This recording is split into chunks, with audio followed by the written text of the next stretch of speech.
how I was very, very much broken when I first found Dee's house. Didn't even know that I was re-traumatizing myself. And I, was in every legal system you could possibly think of, and heartbroken. And when I walked into those doors, I felt angels' wings surrounding me. And so I want her to have the opportunity to explain how the women that come to her, she doesn't call clients. She calls us, angels with just some broken wings that need mending. And so let us know that if you can hear her or not, okay? Okay, so I'll back up a little bit further and just say that Dee's house is called Dee's house after my very best friend from high school. She was my partner in crime, and she was in my wedding. And I thought she was still having fun. I did not know she was going to die. And I had about a year sober when she died. So I opened my treatment center, my residential treatment center. It is for women over 30 only, to give kids their mommies back. And I opened it in her honor. So we do not call them clients or patients. We call them angels, and they come in for wing repair. And when Nadia showed up, I just loved her right away. Oh, I was a mess. Yeah. And I also say that I didn't teach you anything you didn't know. I helped you remember the truth of who you are. And I am equal parts woo-woo. I'm intuitive. I'm a Reiki master. And I'm also a clinician. So we like those schizophrenic ones because they are the most intelligent. I'm just kidding. She truly is empathic and spiritual and brilliant when it comes to degrees and her training. No. Yeah. So I'm going to go ahead and let you start with the trauma piece or whatever you'd like to go, and then I'll just jump in if that works. Yeah. So when I first found Dee's,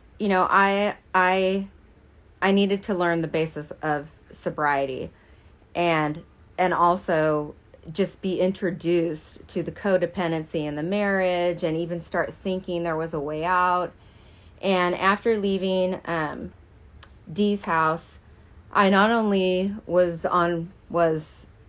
convicted of a misdemeanor, I was put on probation, and through her strength to me was actually able to leave under the roof of my ex-husband, and it was life-changing.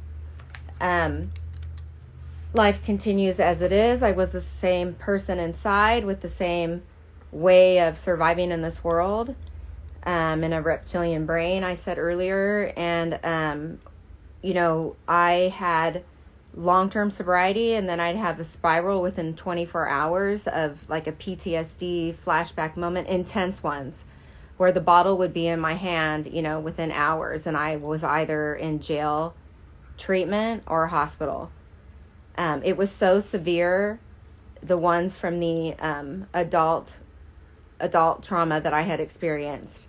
Getting to the childhood stuff, which caused me to re-traumatize myself, was just nowhere in sight. Nowhere was I breakable. What could anybody reach me, let alone myself reach inside me? And so when I found Dee's later for trauma treatment, I had some long sobriety and then a spiral, and everything could have come falling apart. And I ran straight back to her, and the real work began. I had done step work. I had begun integrated pain management at Kaiser.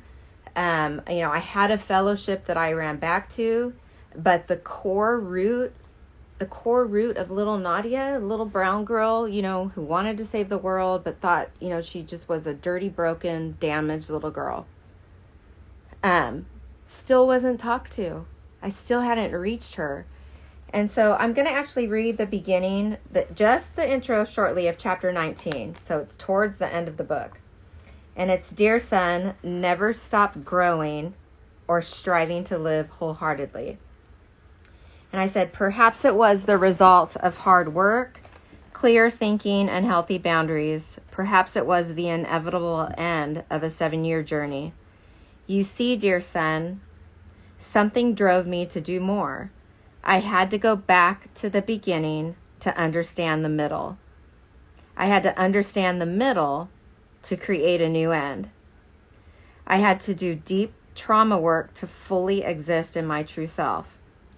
I had to turn inward toward the memories, pain, and defenses. I had to do it without symptoms overwhelming me. I had to discover, listen to, care for, and calm all my parts. I was called to do the work when many never get the chance. Dear son, this was the last unturned stone when I thought I had done it all. And so I had heard through the grapevine that Kimmy was now specializing in EMDR. And, you know, I called her instinctively, and she just immediately said, "It's time." And I knew exactly what she meant. I didn't have to say any more.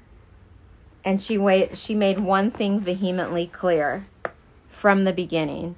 She said, if you're going to do intensive trauma therapy, you must commit to a massive load of work, exhausting work that requires everything in you as though you are learning to walk again.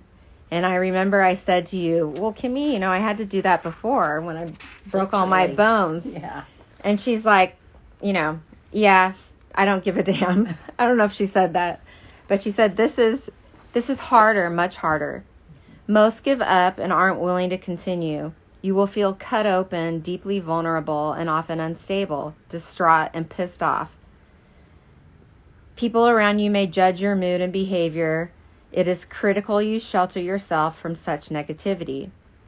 You'll make it to the other side, Nadia. Resolved and lighter. Everything, and I mean everything in your life, depends on you doing this work. It is the best commitment you will ever make to yourself and your children. And so I said, okay, I'm in, I'm fully in, but that doesn't mean I'm not scared to death. So over the first several weeks, she introduced me to the basics of trauma.